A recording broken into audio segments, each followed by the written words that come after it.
പരിശുദ്ധ ഹജ്ജ് കർമ്മത്തിനിടെ സുഖമില്ലാതായ ഒരു യുവതി മരണപ്പെട്ടൊരു വാർത്ത കണ്ടിരുന്നു. നമ്മളെല്ലാവരും ആ യുവതിക്ക് വേണ്ടി പ്രാർത്ഥിക്കണം. തിരുവനന്തപുരം നാവായിക്കുളം സ്വദേശി ഫർസാന എന്ന 35 വയസ്സുള്ള യുവതിയാണ് ഹജ്ജ് കർമ്മത്തിനിടെ മക്കയിൽ വെച്ച് സുഖമില്ലാതായി.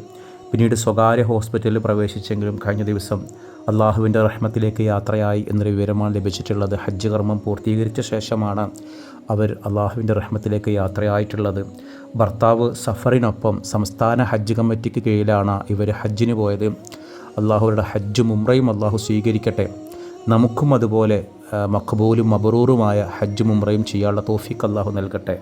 വളരെ വലിയ സന്തോഷത്തോടു കൂടി പോകുന്ന പല തീർത്ഥാടകരും അവിടുത്തെ കാലാവസ്ഥയും മറ്റുമൊന്നും പറ്റാതെ പിന്നീട് സുഖമില്ലാതായിട്ട് മരണപ്പെടുമ്പോൾ വീട്ടുകാർക്കും പ്രിയപ്പെട്ടവർക്കൊക്കെ ഒരു തീരാ നോവാണെങ്കിലും ആത്മീയമായിട്ട് ചിന്തിക്കുമ്പോൾ അവർ വിശുദ്ധ ഹജ്ജ് കർമ്മം നിർവഹിച്ച് അള്ളാഹുവിൻ്റെ റഹ്മത്തിലേക്ക് യാത്രയാകുമ്പോൾ നാഥനെ കണ്ടുമുട്ടുമ്പോൾ ആത്മീയപരമായിട്ട് അതൊരു വലിയ ഔന്നിത്യമുള്ളൊരു സ്ഥിതിവിശേഷമാണ്. അതുകൊണ്ട് തന്നെ ആ കുടുംബത്തിന് ഒരു വലിയ മനസ്സമാധാനവും മനസ്സംതൃപ്തിയും ഉണ്ടാകും.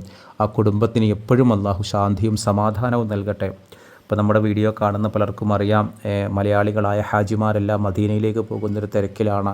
ഹാജിമാരുടെ അനുഭവങ്ങൾ പങ്കുവെക്കുന്നത് കാണുമ്പോൾ തന്നെ നമുക്ക് വളരെ വലിയൊരു ആവേശമാണ്. ഈ മണ്ണിലേക്ക് വരാൻ പറ്റുമോ എന്നുള്ളൊരു സങ്കടമുള്ളൂ.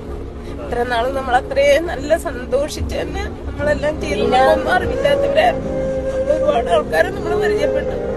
നമുക്ക് ഇത്രയൊക്കെ നല്ല യാത്രയും നല്ല ഭക്ഷണം തന്നു നല്ല ഒരുപാട് ഞങ്ങളെ കെയർ ചെയ്ത് ഞങ്ങൾക്ക് ഇത്രയൊന്നും പ്രതീക്ഷിച്ച് അനുസരിച്ചുള്ള ആൾക്കാരും അല്ലാത്ത എല്ലാവരും ഒരുപാട് കെയർ ചെയ്ത് നമ്മളെ നോക്കി. നമ്മൾ ഇത്രയൊന്നും പ്രതീക്ഷിച്ചല്ല വന്നത്. നമുക്ക് ഗവൺമെന്റിൽ പോയാൽ ഭയങ്കര കഷ്ടപ്പാടാണുള്ളൂ. എന്റെ ചേട്ടത്തി ഇത് നേരത്തെ വന്നിട്ടുണ്ട്, പ്രൈവറ്റിൽ വന്നിട്ടുണ്ട്. അപ്പൊ അവർക്ക് ഭയങ്കര ബുദ്ധിമുട്ടൊക്കെ ആയിരുന്നു. ഇപ്പൊ നല്ല സുഖമായിരുന്നു ഞങ്ങൾക്ക്. മിനായിലും ഇവിടെയും അറഫയിലും എല്ലാം ഞങ്ങൾക്ക് നല്ല ഇച്ചിരി നടന്നു പോയുള്ളൊരു കഷ്ടപ്പാടല്ലാതെ വേറെ ഒരു കഷ്ടപ്പാടും ഞങ്ങൾക്ക് ഇല്ലായിരുന്നു. ഞങ്ങൾ സാധനങ്ങളൊക്കെ കൊണ്ടുവന്നെങ്കിലും ഞങ്ങൾക്കെല്ലാം മിച്ചമായി. ഞങ്ങൾക്ക് നിങ്ങളെല്ലാ ഭക്ഷണവും തന്നാറണം. ഞങ്ങൾക്ക് അരിയും സാധനവും മറ്റുള്ള സാധനങ്ങളൊക്കെ കുറെ ആൾക്കാർക്ക് കൊടുക്കാൻ പറ്റിയത് കാരണം ഞങ്ങൾക്ക് തിരിച്ചു കൊണ്ടുപോകാതെ അങ്ങനെയൊക്കെ ഒരുപാട് സഹായം ഞങ്ങൾക്ക് ഇവിടുന്ന് നിങ്ങളെ കൊണ്ട് കിട്ടി. ഇനിയും മറ്റുള്ളവർക്ക് കിട്ടണമെന്ന് ഞങ്ങൾ ദുആ ചെയ്യുന്നു. എല്ലാം കിട്ടി, കഞ്ഞി കിട്ടി, എന്തെല്ലാം കിട്ടി ഞങ്ങൾക്ക് റാഹത്താണ്. മറ്റേ ഇറച്ചിയും ചോറും ഞങ്ങൾക്ക് ആർക്കും വലിയ ഇഷ്ടമില്ല. എന്നാലും ഞങ്ങൾക്ക് കഞ്ഞിയൊക്കെ കിട്ടുമ്പോൾ ഞങ്ങൾക്ക് വലിയ സന്തോഷം.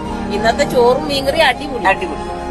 ഞങ്ങൾ ഇന്ന് ഒന്നും ഇല്ലാന്ന് ഓർത്ത് വിഷമിച്ചിരിക്കുവായിരുന്നു. ചോറും കറിയും വെക്കാൻ പാത്രം എല്ലാം അതും വെച്ചു. അപ്പൊ ഞങ്ങൾക്ക് ഓർക്കാപ്പുറത്ത് ആ ചോറ് കിട്ടിയതിന് ഒത്തിരി ഞങ്ങൾ അള്ളാഹുവിന്റെ അടുത്ത് നന്ദി പറഞ്ഞു. ആ കഷ്ടപ്പെട്ട പിള്ളേർക്കും അള്ളാഹു അർഹമായ പ്രതിഫലം നൽകട്ടെ. ആമീൻ.